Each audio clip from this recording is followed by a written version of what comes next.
فبأي آلاء ربكما تكذبان الحمد لله رب العالمين والعاقبة للمتقين والصلاة والسلام على سيد الأنبياء والمرسلين وعلى آله وأصحابه أجمعين أما بعد أعوذ بالله من الشيطان الرجيم بسم الله الرحمن الرحيم الرحمن علم القرآن خلق الإنسان علمه البيان وقال النبي صلى الله عليه وسلم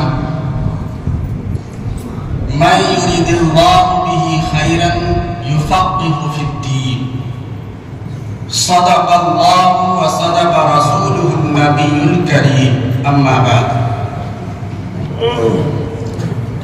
قابل قدر اساتذہ کرام اور طالبان علوم نبویہ کے نونہال، سب سے پہلے میں اس سال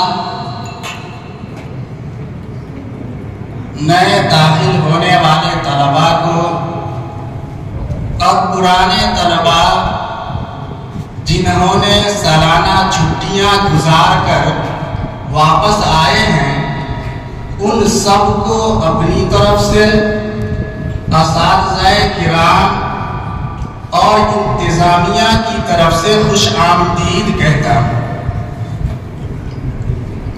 اور دعا کرتا ہوں کہ اللہ تبارک و تعالی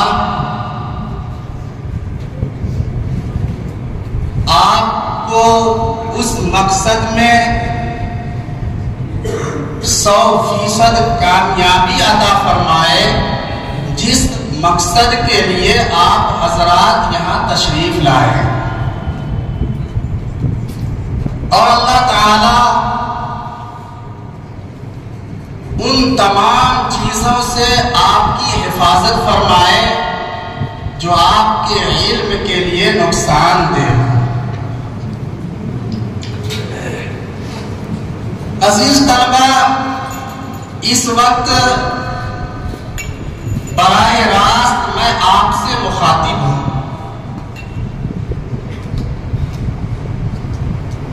اس لیے اس وقت جو چند باتیں مجھے آپ کے سامنے عرض کرنی ہے، ان باتوں کو اگر آپ مشورہ سمجھ کر، نصیحت سمجھ کر قبول کر لیتے ہیں تو یقیناً آپ کو بے انتہا فائدہ ہوگا، اور آپ یہ سوچتے ہیں کہ یہ ہر مدرسے کا ایک رسم ہے اور یہ افتتاحی اجتماع ہے، پروگرام ہے، ہمارے اساتذہ گفتگو کر لیں گے، مجلس ختم ہو جائے گی، تو پھر آپ کو اس وقت کا بیٹھنا بے سود ثابت ہوگا، اور جو اہم باتیں اس سے پہلے بیان کی گئی ہیں اور اب کی جائیں گی، ان سب باتوں سے آپ کا دامن خالی رہ جائے گا۔ اس لیے آپ اس بات کا عزم مصمم کر لیں، پختہ ارادہ کر لیں کہ اس وقت جتنی باتیں کہی جائیں گی ان تمام باتوں پر میں پورے سال ایمانداری کے ساتھ عمل کرنے کی کوشش کروں گا انشاءاللہ۔ عزیز طلبہ، ہمارے اساتذہ ایسے مواقع سے ہمیں کہا کرتے تھے کہ سال کے آغاز میں جو یہ تعلیمی افتتاحی اجتماع ہوا کرتا ہے، پروگرام ہوا کرتا ہے، یہ در حقیقت اخلاص نیت، تجدید نیت اور صفائی نیت کا اجتماع ہوتا ہے۔ ابھی آپ نے اس سے پہلے حضرت مفتی صاحب سے بھی بات سنی کہ سب سے پہلا کام اور پہلی چیز اس میدان میں یہ ہے کہ آپ نیت کو درست کر لیں۔ نیت آپ نے کر لی ہے تو تجدید نیت کر لیں، نیت کی تنقیح اور صفائی کر لیں کہ میں یہ دین صرف اور صرف اللہ کے لیے اور دین کا خادم بننے کے لیے پڑھ رہا ہوں، اس کے علاوہ اور کوئی نہ ارادہ ہو، نہ نیت ہو، نہ مقصد ہو۔ عزیز طلبہ، اس بات کو میں سمجھانے کے لیے ایک تاریخی واقعہ آپ کے سامنے پیش کرنا چاہتا ہوں کہ بغداد جب دین کا مرکز تھا تو اس وقت کے جو بادشاہ وقت تھا نظام الملک توسی، اس نے بغداد میں ایک دینی ادارہ قائم کیا، مدرسہ بنوا دیا، تعلیم کا آغاز اس مدرسے کے اندر ہونے لگا۔ ایک دن ان کو خیال آیا کہ میں نے جو ادارہ بنوایا ہے، میں نے جو مدرسہ قائم کیا ہے، اس میں آخر تعلیم کیا ہو رہی ہے، کیسے ہو رہی ہے، اس کا جائزہ لینا چاہیے۔ لہذا ایک دن وہ بادشاہ وقت لباس تبدیل کر کے مدرسے کے اندر گیا اور مختلف طالب علموں سے اس نے سوال کیا کہ آپ کیا پڑھ رہے ہیں؟ بادشاہ وقت نے کہا طالب علموں سے کہ آپ کیا پڑھ رہے ہیں؟ تو مختلف طالب علموں سے مختلف جواب ملا۔ کسی نے کہا کہ میں قاضی بنوں گا، کسی نے کہا کہ میں فقیہ بنوں گا، کسی نے کہا میں مفتی بنوں گا، مختلف جواب ملا۔ لیکن بادشاہ کو مایوسی ہوئی، حالانکہ یہ بھی دین کے مناسب ہیں، مفتی ہونا، قاضی ہونا، فقیہ ہونا، یہ بھی دین کے مناسب ہیں، لیکن بادشاہ کو زیادہ خوشی نہیں ہوئی، مایوسی ہوئی اور وہاں سے وہ چل پڑا یہ ارادہ کرتے ہوئے کہ جب یہی مقصد ہے سب کا تو اس ادارے کو قائم نہیں رہنا چاہیے، ختم کر دوں گا، اس مدرسہ کو ختم کر دینا چاہیے۔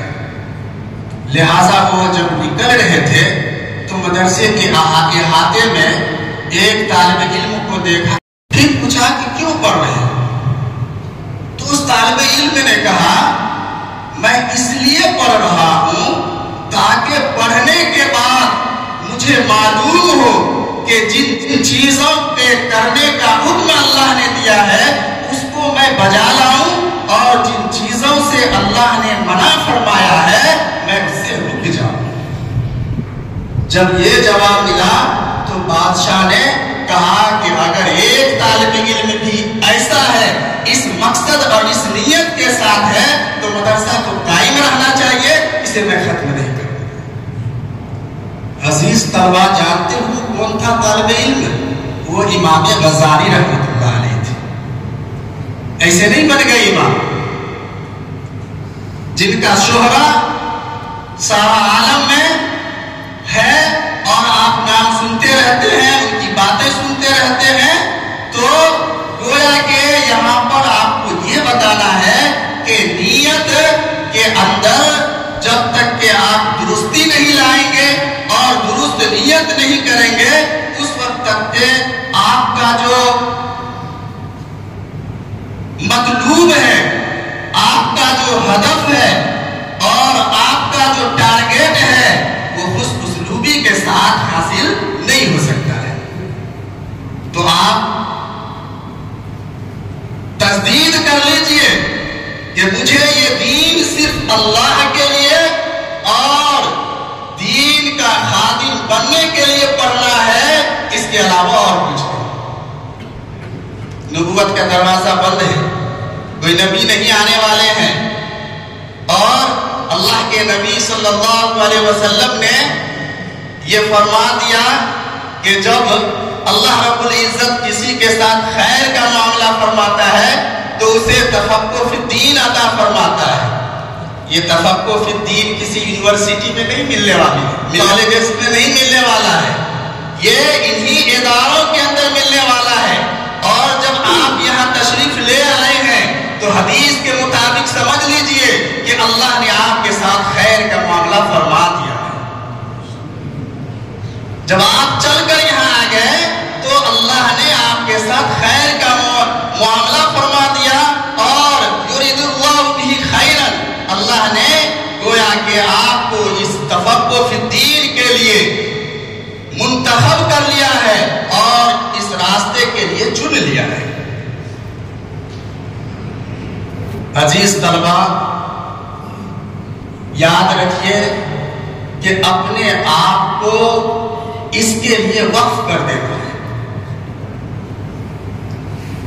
آپ اگر چاہتے ہیں کہ مجھے 100% اس ہدف میں کامیابی مل جائے، 100% میں درست عالم بن جاؤں، 100% میں صحیح حافظ قرآن بن جاؤں، 100% میں درست دین کا خادم بن جاؤں، 100% میں دین کا داعی بن جاؤں، تو آپ کو اس حصول علم میں اپنے آپ کو وقف کرنا پڑے گا۔ امام یوسف رحمت اللہ علیہ کا قول ہے کہ العلم لا یعطیک بعضہ حتی تعطی کلک، کہ علم اپنا تھوڑا حصہ بھی اس وقت تک کہ آپ کو نہیں دے گا جب تک اپنے آپ کو آپ اس کے حوالے نہیں کر دیں گے، سپرد نہیں کر دیں گے۔ لہذا اپنے آپ کو یہ باور کر لیجئے کہ مجھے وقف کر دینا ہے، اور اس تن من دھن کے ساتھ علم کو حاصل کرنا ہے، اور علمی انہماک کو اس طرح سے بحال رکھنا ہے جیسے کہ بزرگوں نے بحال رکھنا ہے۔ آپ نے سنا ہے طلب العلم من المہد الی اللحد، یہ صفت آپ کے اندر آنی چاہیے۔ ماں کی گود سے لے کر آپ قبر میں جانے تک کے آپ کا ٹارگٹ ہو کہ یہ علم حاصل کرتے ہی رہیں، اس کا اختتام نہیں ہے۔ بھائی تعلیم یہ انسان کی بنیادی ضرورت ہے، تعلیم یہ انسان کا حق ہے، اس حق کو کوئی نہیں چھین سکتا ہے، اس حق کو کوئی نہیں چھین سکتا ہے۔ آپ یہاں آئے ہیں کچھ سوچ کر ہی آئے ہیں۔ اگر آپ کا مقصود اور مطلوب دنیا ہو تو اس ادارے کے باہر بہت سارے ادارے ہیں جو اس کام کے لیے قائم کیے گئے ہیں، لیکن جب آپ یہاں تشریف لائے ہیں، دینی ادارے میں آئے ہیں، تو آپ کو اسی ارادے کے ساتھ پورے سال اور جب تک کہ آپ کی حیات ہے اس علم کو حاصل کرنا ہے۔ جب تک آپ کے اندر علمی انہماک کی کیفیت نہیں ہوگی، صفت نہیں ہوگی، اس وقت تک کہ آپ صحیح طور پر اس علم کو حاصل نہیں کر پائیں گے۔ میں آپ کو تاریخی واقعہ کی طرف اشارہ کرنا چاہتا ہوں کہ مفتی شفیع صاحب رحمت اللہ علیہ، آپ نے بہت نام سنا ہوگا، اردو کی مشہور و معروف تفسیر معرف القرآن کے مصنف حضرت مولانا تقی عثمانی صاحب کے والد گرامی ہیں۔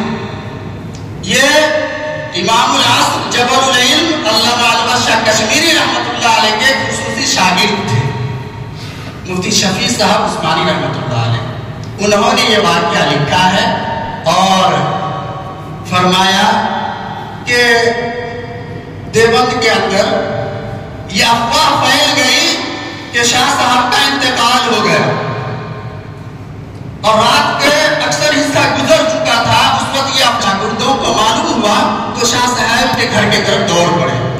جب گھر کے قریب گئے تو معلوم ہوا کہ گھر میں حضرت ٹھیک ہے، وفات نہیں ہوئی۔ لہذا شاگردوں نے یہ سوچا کہ جب حضرت کی وفات نہیں ہوئی ہے، رات کافی ہو گئی ہے، تو اب فجر کے بعد عیادت کے لیے آ جائیں گے، ابھی واپس چلتے ہیں۔ لہذا سارے شاگرد واپس چلے گئے۔ فجر کے بعد حضرت مفتی صاحب شفیع رحمۃ اللہ علیہ وہ عیادت کے لیے فجر بعد گئے۔ جب گئے تو ابھی صحیح سے صبح نہیں ہوئی تھی، فجر کے بعد ابھی اندھیرا ہی تھا۔ جب آپ ایک چھوٹے حجرے میں رہتے تھے، علامہ انور شاہ کشمیری رحمۃ اللہ علیہ، جب اندر گئے مفتی صاحب تو دیکھا کہ مصلی بچھا ہوا ہے اور اس مصلی پر بیٹھ کر سامنے ایک تپائی ہے چھوٹی سی، اس پر ایک کتاب رکھی ہوئی ہے اور وہاں روشنی کم ہونے کی وجہ سے بالکل جھک کے اس کا مطالعہ کر رہے ہیں۔ مفتی صاحب رحمۃ اللہ علیہ نے پوچھا کہ حضرت یہ کیا؟ آپ نے اپنی تدریس سے، تقریر سے، تحریر سے ہم سب کو فیضیاب کیا ہے، سارے لوگوں کو فیضیاب کیا ہے، پھر اس وقت آپ کو کون سی ایسی ضرورت پڑ گئی جو آپ کتاب کا مطالعہ کر رہے ہیں، جبکہ پورے دیوبند کے اندر یہ افواہ پھیلی ہوئی ہے کہ آپ انتقال کر چکے ہیں۔ تو شاہ صاحب نے رحمۃ اللہ علیہ بڑے معصومانہ انداز میں سر کو تھوڑا سا اوپر اٹھایا اور کہا بھائی بات تو صحیح ہے، لیکن یہ بھی تو ایک بیماری ہے۔ یہ کتاب کا مطالعہ کرنا اور پڑھنا یہ بھی میری ایک بیماری ہے۔ اگر میرے سامنے کتاب نہ ہو تو میری زندگی بیکار لگتی ہے۔ عزیز طلبہ، یہ ہے طلب العلم من المہدی الی اللحد۔ ابھی مفتی صاحب نے بہت ایک بہترین واقعے کی طرف اشارہ کیا، بس میں چاہتا ہوں کہ اس واقعے کو مزید مکمل کر دوں تاکہ علمی انہماک کے اوپر جو ہے یہ بات کہی جا رہی ہے۔ مفتی صاحب نے مفتی امام یوسف رحمۃ اللہ علیہ کے واقعے کی طرف اشارہ کر رہے تھے کہ مرض الوفات کا وقت ہے، بستر مرگ پہ ہیں، تو آپ کا ایک شاگرد آپ کی عیادت کے لیے پہنچتا ہے۔ پہنچنے کے بعد شاگرد نے خبر خیریت معلوم کی تو امام صاحب سرسری انداز میں اس کا جواب دے دیا اور فوراً کہا، جو مفتی صاحب نے ابھی بتایا تھا، کہ بھائی جمرات کی جو رمی ہوتی ہے حج میں، وہ سوار ہو کر کرنا افضل ہے یا پیدل چل کر کرنا افضل ہے؟ تو شاگرد نے کہا کہ حضرت معلوم ہوتا ہے کہ سوار ہو کر کرنا افضل ہے، راکباً افضل ہے۔ تو امام یوسف رحمۃ اللہ علیہ نے فرمایا نہیں، تو شاگرد ہوتے ہیں، کہا کہ حضرت پھر تو پیدل چل کر کرنا افضل ہے۔ تو امام یوسف رحمۃ اللہ علیہ نے فرمایا کہ نہیں، تو کہا حضرت پھر آپ ہی بتا دیجئے یہ واقعہ کس وقت کا ہے، مرض الوفات کا ہے۔ کہا حضرت آپ ہی بتا دیجئے، تو کہا کہ پہلے دن سوار ہو کر کرنا افضل ہے، کیونکہ نبی پاک صلی اللہ علیہ وسلم نے پہلے دن سواری پر سوار ہو کر رمی کی تھی، اس لیے پہلے دن سوار ہو کر افضل ہے اور باقی دنوں میں پیدل چل کر کرنا افضل ہے۔ اس گفتگو کے بعد شاگرد وہاں سے روانہ ہوتے ہیں۔ ابھی 10-15 قدم کے فاصلے ہی پر تھے کہ گھر سے آواز آئی کہ امام صاحب کا انتقال ہو گیا۔ مرض الوفات میں آخری ڈسکشن جو چل رہا ہے، ان کے دماغ میں جو چکر کھا رہا ہے ایک مسئلہ، وہ بھی علمی انہما کی بنیاد پر کہ طلب العلم من المہدی الی اللحد۔ یہ ہمارے اندر کیفیت ہونی چاہیے، تب جا کر کے آپ کے اندر واقعی میں وہ جید استعداد اور صلاحیت آئے گی جو مقبول ہے، محمود ہے، پسندیدہ ہے، اور آپ دنیا میں اس کے ذریعے سے کامیابی کی منازل کو طے کر سکتے ہیں۔ تو یہ ہے اپنے آپ کو وقف کر دینا۔ حکیم الامت حضرت تھانوی رحمۃ اللہ علیہ نے فرمایا کہ طلبہ کو بازار تفریح کے لیے جانا زہر ہے، زہر ہے۔ زہر کس کام کے لیے ہے؟ انسان کو ہلاک کرنے کے لیے۔ لہذا طلبہ کو تفریح کے لیے اگر جانا ہو، عصر اور مغرب کے درمیان میں وقت ہوتا ہے، میدان کی طرف جائیے، میدان نہیں ہے کسی خالی جگہ کی طرف جائیے۔ ضرورت کہا کہ بازار، تھانوی علیہ الرحمٰن نے لکھا کہ بازار اتنی دیر کے لیے جانا جتنی دیر کے لیے تم بیت الخلا میں ضرورت پوری کرنے جاتے ہو۔ جب ضرورت پوری ہو جاتی کوئی بیٹھا رہتا وہاں پہ، تو ضرورت ہی کے لیے جانا، تفریح کے لیے جانا زہر ہے۔ یہ تھانوی علیہ الرحمٰن کی اس نصیحت، چونکہ ہمارے طلبہ کثرت کے ساتھ تفریحاً بازار جایا کرتے ہیں، عصر کے بعد یا دوپہر میں بھی چل دیتے ہیں، اس لیے تھانوی علیہ الرحمٰن کے حوالے سے میں نے یہ بات کہی۔ اور تیسری بات جو ادب کے حوالے سے ہے کہ آپ کو اپنے اساتذہ کا ادب کرنا ہے، اس سلسلے میں آپ غور کریں گے تو معلوم ہوگا کہ حضرت موسیٰ اور خضر علیہ السلام کا جو سفر ہے، اور قرآن نے اس سفر کو بیان کیا ہے جس میں ہمارے لیے نصیحتیں اور عبرتیں ہیں کہ موسیٰ علیہ السلام نے حضرت خضر علیہ السلام سے کہا کہ حضرت میں آپ کے ساتھ چل سکتا ہوں، آپ ہماری رہنمائی کر سکتے ہیں، ہمیں علم سکھا سکتے ہیں۔ موسیٰ علیہ السلام نے استاذ کا ادب اور تعلیمی مراحل کی مشقتوں کو سمجھتے ہوئے کہا کہ حضرت آپ ہمیں صبر کرنے والا پائیں۔ آپ یہاں آئے ہیں، یہاں تعلیمی مراحل کی مشقتیں جھیلنی پڑ سکتی ہیں، اس لیے اس میں آپ کو صبر کرنا ہے، جیسا کہ حضرت مفتی صاحب نے بڑی تفصیل سے اس صبر کی طرف اشارہ فرمایا۔ تو عزیز طلبہ، آپ یہ یاد رکھیے کہ آپ یہاں پر آئے نہیں ہیں، اللہ کی طرف سے بلائے گئے، اللہ کی طرف سے آپ یہاں انتخاب کیے گئے ہیں، اس لیے آپ کو ان تمام چیزوں سے پرہیز کرنا ہے جو آپ کے علم کے لیے نقصان ثابت ہو، اور ان تمام چیزوں کو کرنا ہے جن چیزوں سے آپ کا فائدہ ہو۔ ایک آخری بات کہہ کے میں اپنی بات ختم کرتا ہوں کہ نماز کا مسئلہ ہے۔ ایک بزرگ صاحب اذان سے پہلے مسجد کی طرف جا رہے تھے، تو کسی نے کہا کہ حضرت ابھی اذان نہیں ہوئی ہے، آپ اذان سے پہلے جا رہے ہیں۔ تو بزرگ نے کتنا پیارا جواب دیا، وہ سنیے اور سمجھنے کی کوشش کیجیے۔ اس نے کہا کہ اذان تو عوام کے لیے ہوتی ہے، ہم تو خواص ہیں، خواص کو وقت سے پہلے جانا چاہیے۔ آپ بھی خواص ہیں، اس فہرست میں شامل ہو رہے ہیں، آپ عوام نہیں ہیں، آپ اخص الخواص ہیں، مہمان رسول ہیں۔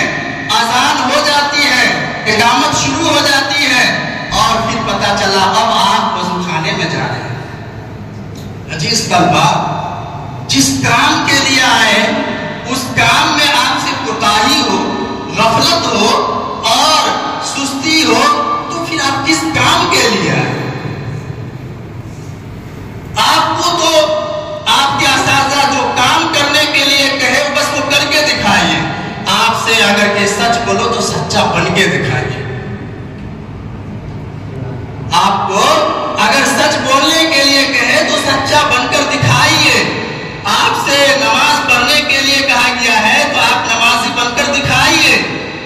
آپ درسگاہوں میں حاضر باش اور پابندی کرنے والا بن کر بتائیے، اور استاذ کو اپنی ذات سے کسی پہلو سے بھی شکایت کا موقع مت دیجیے، تب جا کر کے آپ کامیاب ہوں گے۔ ورنہ پھر یہی ہوتا ہے کہ طلبہ کی کثیر تعداد وہ ہوتی ہے جو شروع سال میں جیسا آیا تھا، اخیر سال میں